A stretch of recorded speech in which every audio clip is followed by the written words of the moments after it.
Vamos con un nuevo capítulo de la vida mientras tanto y mitos, y seguimos con la vida de Hércules, que es que ya les adelanto que Hércules nos va a dar mucho de sí. Rosa Pardina, buenos días, bienvenida. Hola, buenos días. Pues sí, hoy empezamos con la primera parte, porque no podemos hacerlos todos juntos, aunque los hayamos resumido mucho, de los trabajos de Hércules. Ya hablamos en el episodio anterior del motivo por el que Hércules se sometió a su primo, el rey Euristeo, y aceptó los trabajos absurdos e imposibles que le impuso, tareas sin más propósito que desafiar al héroe y, a ser posible, acabar con él. Sin embargo, la mitología ha sido siempre una fuente de interpretación de la propia existencia. A lo largo de los años, pensadores y estudiosos han encontrado en cada uno de estos trabajos un simbolismo que les da un nuevo valor y, sobre todo, algún sentido. El psicólogo Carl Jung analizó extensamente el mito del héroe, explicando que los monstruos a los que se enfrenta no son enemigos externos, sino los instintos más primarios de nuestra psique, que hay que dominar para evitar caer en la psicosis. Y el primero de estos monstruos fue el león de Nemea. Cazar a aquel animal parecía una misión imposible porque era una bestia indestructible que despedazaba a otros animales y a personas como si fueran briznas de paja.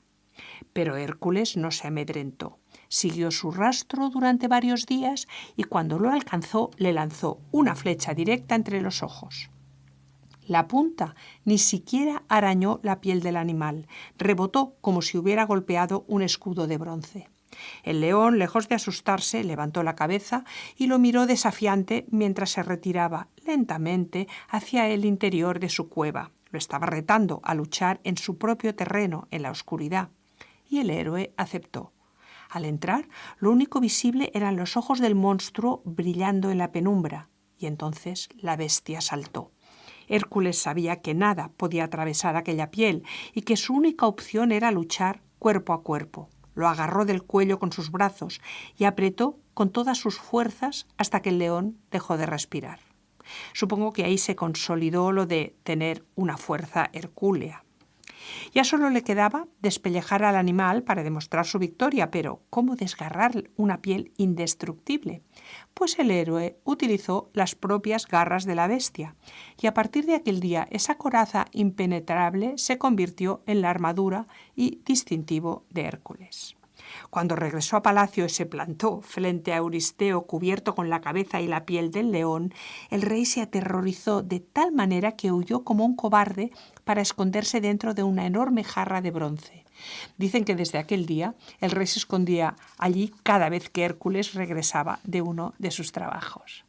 El segundo fue matar a la hidra de Lerna, un temible monstruo con un cuerpo gigante de perro y 9 cabezas de serpiente, cuya sangre era un potentísimo veneno. Para acabar con el monstruo, Hércules contó con la ayuda de su sobrino Iolao. Ambos notaron enseguida que el animal estaba escondido en una cueva por la pestilencia que salía de ella. El héroe encendió una flecha y la lanzó dentro. Molesta por el humo, la repugnante fiera salió y Hércules dio un salto para clavarle la espada, pero la bestia lo esquivó y le atrapó una pierna. Con su rapidez de héroe, Hércules blandió su espada y le cortó de cuajo una de las cabezas. Aquello parecía fácil, solo tenía que cortar otras 8 para matarla, pero se equivocaba. En pocos segundos, de la carne sangrante salieron no una, sino 2 cabezas nuevas, con bocas enormes y llenas de afilados dientes. Cortó una de ellas y brotaron 2 más. En lugar de debilitarse, la hidra se fortalecía y entonces tuvo una idea. «Coge la antorcha, Iolao», le dijo a su sobrino mientras cortaba otra cabeza, «y acércala a la herida». En contacto con el fuego, la carne chispeó, la sangre dejó de brotar y de allí ya no creció ninguna cabeza más. Y así continuaron hasta acabar con todas las cabezas de la hidra de Lerna.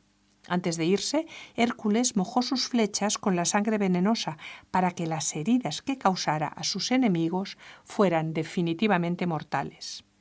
La enseñanza de este trabajo podría ser la cauterización de las heridas, pero en un plano más elevado podemos decir que para solucionar los problemas, vicios o pensamientos obsesivos hay que cortar de raíz, porque al hacerlo de forma superficial el problema se multiplica. Vamos al tercer trabajo, que consistió en llevar a un animal vivo al palacio de Euristeo. Pero no era un animal cualquiera, se trataba de la cierva de Cerinea, con cuernos de oro y pezuñas de bronce, que era intocable porque estaba consagrada a la diosa Artemisa. Hércules ascendió al monte Cerinea y no tardó en divisar a la cierva reposando tranquilamente a la sombra de un árbol. Habría podido lanzarle una flecha, pero jamás hubiera osado herir a un animal protegido por la diosa. Tenía que cazarla sin hacerle ningún daño. Se acercó sigilosamente, pero la cierva oyó sus pasos y huyó velozmente con la agilidad propia de su especie. Durante semanas, Hércules siguió a la escurridiza cierva sin conseguir acercarse a ella, hasta que cambió de estrategia. Fabricó una red y esperó a encontrarla dormida para lanzársela desde lejos. El animal asustado intentó huir, pero sus cuernos y sus pezuñas se enredaron con aquellos hilos y Hércules pudo acercarse, agarrarla con cuidado y cargársela a la espalda. En aquel momento apareció Artemisa, acompañada de su hermano Apolo. «¿Quién osa capturar a mi cierva?», bramó apuntando con su arco al intruso. «Soy Hércules, hijo de Zeus», respondió él, pidiendo clemencia, pues estaba cumpliendo los designios de su destino. La diosa, al ver que la cierva no tenía ni un rasguño, le permitió llevar al animal frente a Euristeo, con la firme promesa de dejarla después en libertad. Y así lo hizo, porque nadie osa contrariar a una diosa. Este trabajo nos enseña que las metas de la vida no se consiguen por la fuerza bruta, sino con constancia, respeto y tiempo. Pero, profundizando un poco más, el mitólogo Joseph Campbell explica que este encuentro con la diosa es el momento en que el héroe aprende a equilibrar su energía masculina, basada en la fuerza de la conquista, con su lado femenino, simbolizado por la sensibilidad, la intuición y el respeto a la naturaleza. Hemos llegado así al cuarto trabajo, en el que vamos a encontrarnos a un viejo conocido, el centauro Quirón. Ya sabéis que en la mitología los centauros, mitad hombres, mitad caballos, representaban la dualidad humana, la razón y la fuerza animal.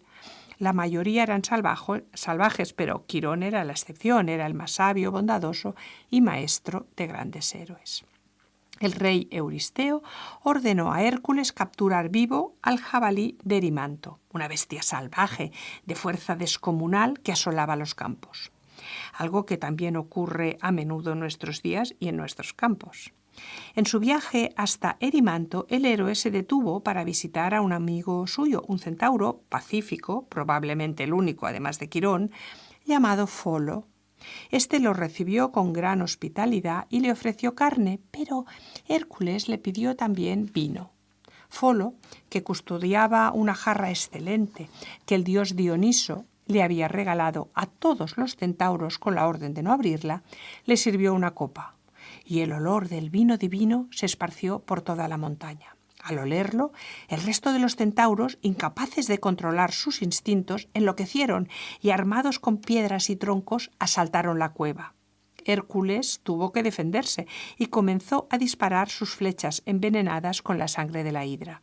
En mitad de la batalla ocurrió la tragedia. Una flecha perdida alcanzó por error a Quirón.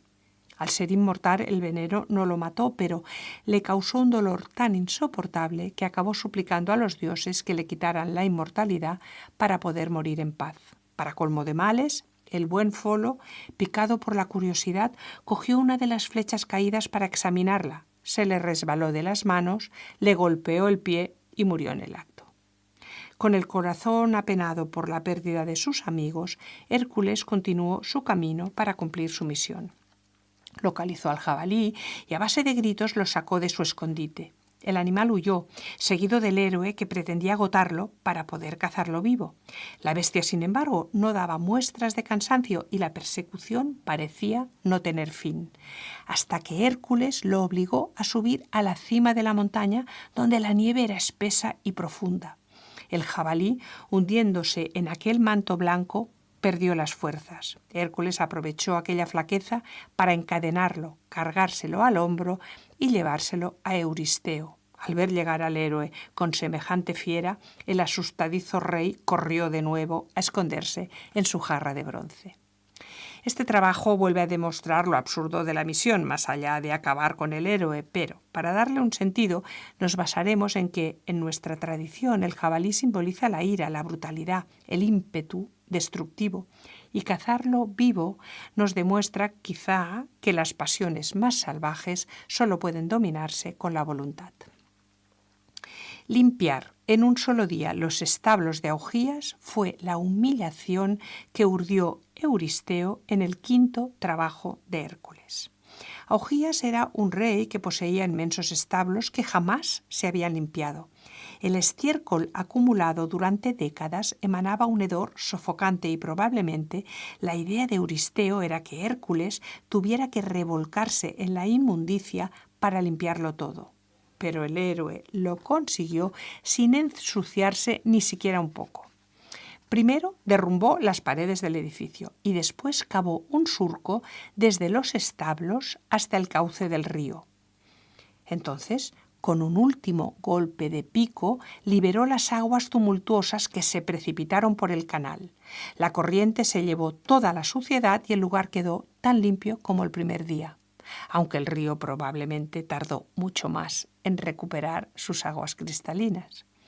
Un filósofo estoico citó este trabajo para explicar que los grandes hombres no se quejan de la magnitud de la basura que encuentran en el mundo, sino que usan su inteligencia y virtud para transformar su entorno. El sexto trabajo llevó a Hércules al lago Estínfalo, invadido por una plaga de pájaros monstruosos. Tenían picos y garras de bronce con los que devoraban a personas y animales y sus excrementos venenosos destruían las cosechas. Cuando el héroe llegó al lago, el silencio era sepulcral.